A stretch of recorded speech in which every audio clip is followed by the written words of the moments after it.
పోటీ చేయబోయే సీట్ల సంగతి తేల్చేశారు. సరే, సీటు రాని వారికి కనీసం సారీ కూడా చెప్పడం లేదు పవన్. ఇన్నాళ్లు జెండా మోసిన తమను పక్కన పెట్టడంపై గ్లాస్ పార్టీ శ్రేణులు గుర్రుగా ఉన్నాయి. అవసరమైతే ఇంట్లో కూర్చుంటాం తప్ప కూటమికి సహకరించే పరిస్థితి లేదంటున్నారు జన సైనికులు. తను నియోజకవర్గంలో కూటమి పరిస్థితిపై ప్రత్యేక కథనం. పశ్చిమ గోదావరి జిల్లాలో రాజకీయ చైతన్యం ఉన్న నియోజకవర్గం తణుకు. 2018లో ఇక్కడి నుంచి జనసేన తరఫున పోటీ చేసిన అభ్యర్థికి 30,000 ఓట్లు దక్కాయి. ఓటమి తర్వాత అభ్యర్థి పత్తా లేకుండా పోయారు.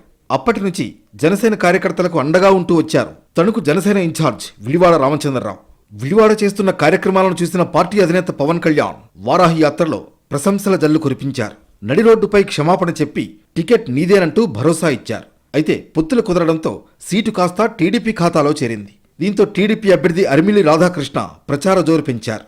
విడివాడ లేకుండా కూటమి అభ్యర్థి ప్రచారం చేస్తున్నా పార్టీ పెద్దలు స్పందించకపోవడంతో కూటమి పార్టీల మధ్య మరింత దూరం పెరిగినట్లు తెలుస్తోంది. సీటు ఇవ్వడం కుదరదని పార్టీ పెద్దలు కనీస సమాచారం ఇవ్వకపోగా ఇప్పటి వరకు పార్టీ అధినేతను కలిసే అవకాశం కల్పించకపోవడంపై విడివాడ వర్గం తీవ్ర ఆవేదనకు గురవుతోంది. పార్టీ అధినేతను కలిసే పరిస్థితి కూడా లేకపోవడం, తమకు ఏదో లాభం జరిగిందని ప్రచారం జరగడంతో మానసికంగా కుంగిపోయే పరిస్థితి వచ్చిందని సన్నిహితుల వద్ద వాపోతున్నారట జనసేన ఇన్ఛార్జ్ విడివాడ.